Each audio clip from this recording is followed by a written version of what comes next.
What is up, YouTube? Topher Peterson here again with another episode of Misadventures in Startups. For this episode, I want to talk about competition. I'm assuming if you happen to be watching my channel that you are into one, writing code, building apps, launching products, and that two, you're into startups. I know those aren't necessarily kind of like a Venn diagram. Like, you might be into startups but you don't know how to write code, or you might write code and you're not into startups. But it's kind of like what my channel is about. So I want to start doing more content on stuff that's applicable to people that are into writing code and doing startups and whatnot. In my previous episodes, I was just documenting kind of my journey in startups, but I don't know if any of that stuff is applicable to you at home. So I wanted to try and, shoot videos and stuff, whatnot, going forward that still have to do with like what I'm working on and whatnot, but that will also have value to other people out there. Because what's the point of doing a YouTube channel if all of the content that you write is just like a diary or something that nobody wants to watch? So this episode is about competition, and primarily it's about your competition for your app or your startup. I actually shot this episode right now. I shot it half an hour ago, and it was really long and super long-winded. And I did this whole screencast of my app versus my biggest competitor, and it was pretty slow and boring. So I'm gonna try and speed this up a little bit. I'm not gonna do that, but this is kind of what I said in the other episode that should probably stay. And I'll cut out all the boring stuff. Okay, so let's get to it. So this is what always happens if you launch an app. If you've never launched an app, or if you're working on your first app and you haven't launched it yet, maybe you haven't experienced this. If you have done a startup before or launched an app, you definitely probably will have run into this. You spend all this time working on your app, you launch it out into the world, you go and you show it to people for the first time, and they immediately say, hey, isn't that just like XYZ app?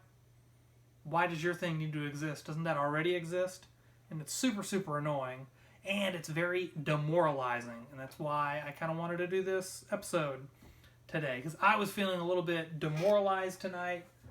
I had kind of this feeling of doom and dread that my biggest competitor, their app, really is that much better than mine, and there's no point in pursuing my app any further.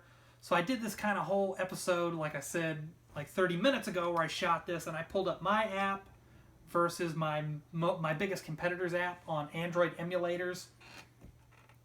And I did kind of a side-by-side comparison, mainly just to make myself feel better that, hey, their app does not have all the features that I want, and maybe it's okay, but it's still not quite, it's not perfect. It doesn't have everything that I want, and that my app is worth pursuing.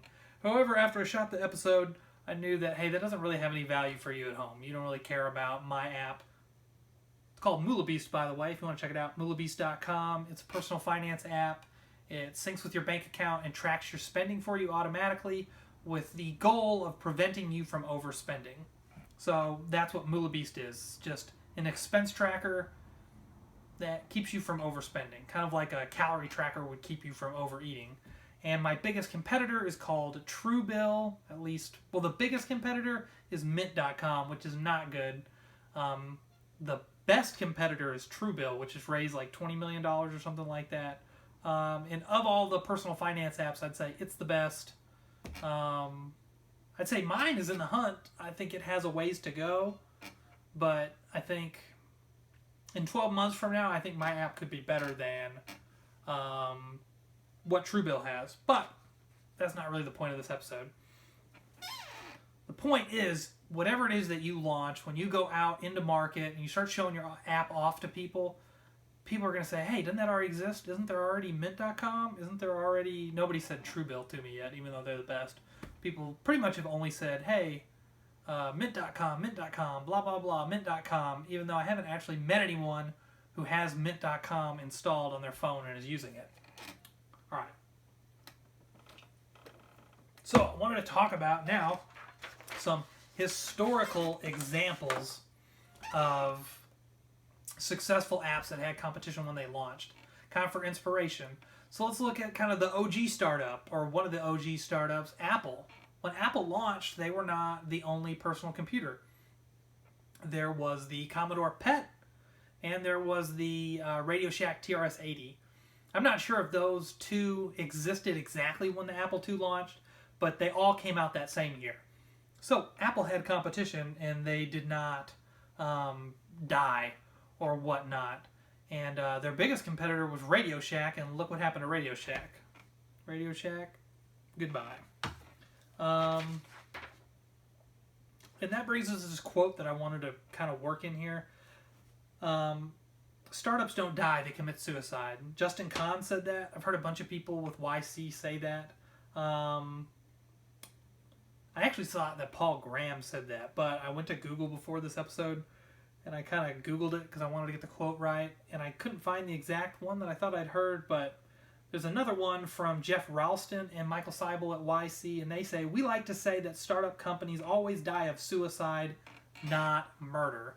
So I guess that's kind of the the message that I wanted to kind of put out into the universe, is that, hey, the competition does not matter. Apple had competition when they launched. The other computers actually were probably just as good as the Apple one, or at least as good. Apple's computer actually was a lot more expensive than the TRS-80. I don't know if that's true. In later years, the Apple computer was more expensive than what you could get from Commodore or Radio Shack. Microsoft had competition when their first product was a BASIC interpreter. It was a programming language, BASIC. Well, Microsoft didn't invent BASIC. Some people at Dartmouth University invented BASIC. So if they said, hey, we're launching this startup, we have this programming language called BASIC, people might be like, great, doesn't BASIC already exist? I don't know if that's the best example or not. A really good example, I think, is Google. I know I first got on the web, I was like 9 years old in 1996. My dad gave me one of his old computers. It was like a hand-me-down, an expensive hand-me-down, but it was kind of cool. I was able to get on the internet, Netscape Navigator, and we had dial-up internet. I don't remember who it was through. But, you needed a search engine, and I used Alta Vista. I used it, must have been 2-3 years, something like that. And then in middle school, we were in the computer lab, and I remember we were doing something, and we needed to go to a search engine. We were all kind of following along with the teacher. I wish I could remember who that teacher was, but I don't. But she said, when we were going to go to the search engine, I was getting ready to type in altavista.com, and she said, I suggest google.com. I really like it, blah, blah, blah. So I went to google.com, and I've used Google ever since. Now, a little bit on google.com, sort of the origin story with Google, or the story that people have told for why it succeeded, and Alta Vista and companies like that did not, was that they had a better search algorithm. They had this PageRank algorithm that was based on citations or backlinks. I don't think, I'm going to have a contrarian sort of view on history here, that's not why Google succeeded. I know exactly why I kept using google.com instead of Alta Vista, and it was because it had a clean user interface. With Alta Vista and the other search engines back then, you'd go and it was all cluttered with a bunch of crap, and all you really wanted was the search box. And you'd type in your search. You didn't really want all the kind of old school portal stuff like Yahoo had. And so when I went to Google for the first time, the thing that stood out was that it was just a logo, said google.com, had a search bar, and it had the two buttons, the search buttons. And that personally was why I kept using it. I did not notice that the results were so much better. They maybe were, but why I kept using it is I liked the user interface. And I'm going to bring that back around to my app and possibly your app. Is I know when I was shooting the side-by-side comparison of my app versus my biggest competitor, Truebill, is that Truebill was kind of cluttered with a bunch of crap that wasn't important. And one of the good things about my app, since I'm kind of a one-man band producing this whole thing, is it was a lot less clutter. You know, because even to make like cluttered stuff, that takes a lot of work. So you need like a company with a lot of people. So if you are sort of a one-person startup, one of the benefits of that is you might have a much less cluttered design, just because you don't have time to waste your time working on pointless features. You're only going to spend your time. So that was one of the points of hope when I did the side-by-side comparison, was that maybe the Truebill app was a little bit more polished, but my app, MoolahBeast, which you can check out at moolahbeast.com, it's available for Android right now. It's coming to the App Store, the Apple App Store soon as well, in about a week or so. My app was actually had a cleaner design. It had less clutter. So I think that was a plus for my app. It gave me a lot of hope, and maybe it'll give you a lot of hope as well. So, in conclusion, I think the competition is irrelevant. If you have a vision for something that you want to build, and you don't think it already exists, you should go out and build it. You know, I was super sweating it tonight with this whole like Truebill thing. I was like, oh man, maybe their thing is really that great. I'm just building a second-rate version of what they're trying to build. And I think, you know, after doing this comparison tonight, no, that's not true. Is their app similar? Yes. Does it have similar features? But is it perfect? No. Could my app be better than their app? Yes. In some aspects, I would say their app is like more polished than mine. But in some aspects, I think my app might be better or on its way to being better. That if I keep putting in the work, what I have will be better than what they have. I shot this whole episode I keep talking about earlier, and I talked about exactly what their thing was lacking and what I didn't like, and how mine was on its way to having what they were trying to do, but maybe a little bit better. But I'm going to save all that, because that's not really relevant to you and what you're working on. Just know that the competition's irrelevant. Unless your competitor is already a $100 billion company, like if you're going to go out and try and compete head-on with Google, like maybe that would be tough to produce something that good. But even with that, you know, you could maybe make a niche search engine that is better than Google at some things. I know personally, like Google doesn't actually. I have a blog where I blog pretty regularly, and I've noticed Google doesn't always like index everything that I write. Because sometimes I'll like want to find something on my blog that I wrote previously. I write a lot about like bug fixes and stuff like that. And sometimes I'm like, hey, I want to find, how did I fix that again? And I want to find the post that I wrote, and I'll use Google to do it because I don't have a search feature on my blog. And sometimes the posts that I've written have not been indexed.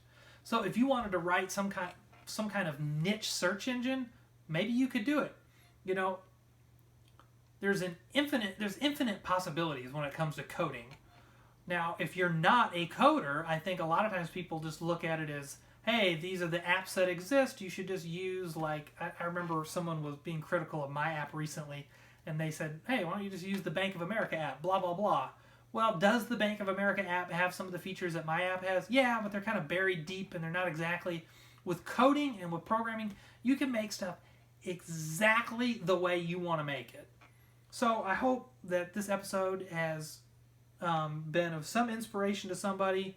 Know that the competition is irrelevant. Startups die. They don't commit suicide. Oh, I just did a George Bush right there. They don't die. They commit suicide. So whatever it is you're working on, don't give up.